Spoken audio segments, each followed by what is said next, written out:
wa yìí mo kí yín pé ẹ kú ìbáwa ká lọ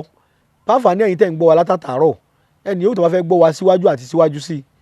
ẹ kàn sí wa lórí Instagram wa ní ìgbà wáṣẹ̀ ẹ rí wa ń bẹ̀ ẹ máa fọkàn bá wa lọ a tún wà ní Facebook ìgbà wáṣẹ̀ ẹ kàn sí wa ń bẹ̀ ṣùgbọ́n ẹni bá fẹ́ bá wa dọ̀rẹ́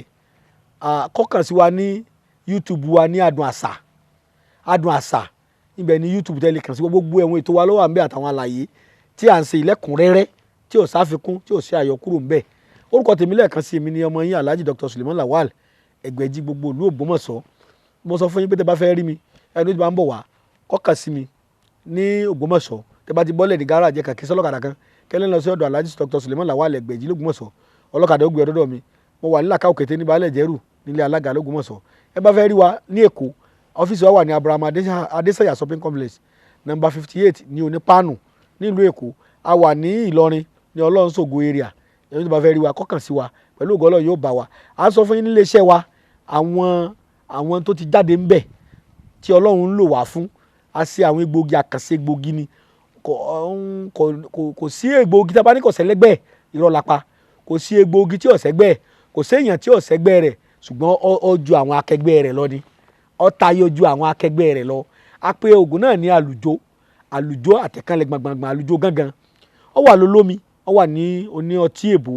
ìwọ tó bá mọ ọtí mu tó ń sojú fírífírí ọtí rẹ̀ ọ̀pọ̀ bíi 15% péré náà lọ́ra wà ń bẹ̀ tó bá ti dájẹ́ báyìí ó lè sọkọ ìyàwó rẹ̀ dalẹ̀ kò ní rẹ̀ ọ́ kejì pé wàá jí láàárọ̀ kejì àárọ̀ tó mú wá ro n tó lè wá tó tí wọ́n ń fa àìsàn kọkùnrin má lè ṣe bí obìnrin dáadáa kọkùnrin má lè ṣe ọkùnrin dáadáa kọ́ni lọ́dọ̀ aya rẹ̀ n tó lè tọ́jú àìsàn yẹn tó wà lára rẹ̀ kì í ṣe pé ń fún ọkùnrin lágbára àbókun lásán tí ò ní jọ́ rẹ̀ kì í ṣe bẹ́ẹ̀ kì í ṣe pé bóyá tó máa ń ṣiṣẹ́ lọ́wọ́ kò ní lè tètè máa dìde ńlẹ̀ nìkan yóò ṣe lẹ́kùnrẹ́rẹ́ ní tí wàá ń fa kùdìẹ̀kùdìẹ̀ tí ń fà lágọ̀ọ́ ara èèyàn egbògi yìí mójútó ń dènà ń sì mójútó tẹ́ ẹ bá ti lò ọkùnrin dé obìnrin náà lè lò ó ń ṣiṣẹ́ fún àkókò obìnrin yóò ṣe àkókò rẹ̀ wọ́ọ́rọ́wọ́ egbògi yìí ń ṣiṣẹ́ fún akéèrí ni pé kò ní jẹ́ kí ara obìnrin náà gbé dáadáa ní tí ń di ọmọ lára obìnrin kò ní sí tó nílé ọmọ fóbìnrin míì egbògi yìí ń ṣiṣẹ́ fún obìnrin lè lò ọkùnrin lè lò ọmọdé lè lò àgbàlagbà lè lò àtúnṣe o àwọn èèyàn ń pè wá pé lawafin ìwà tá a ṣe oògùn jẹ̀díjẹ̀dí wa ká ṣe olómi yẹn náà ti jáde o à ń pè ní lawafin herbal mixture òun náà ti wà digbí fẹ́ni tó bá fẹ́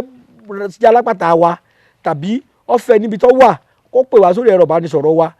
kó bá fẹ́ alágbàtà wa á lè ṣàlàyé bá a ti máa ń ṣe bí ó ṣe dọ́dọ̀ rẹ̀ àjọsọ lẹ́kùnrẹ́rẹ́ orí aago tẹ́lẹ̀ pè wá sí òní 080 335 80664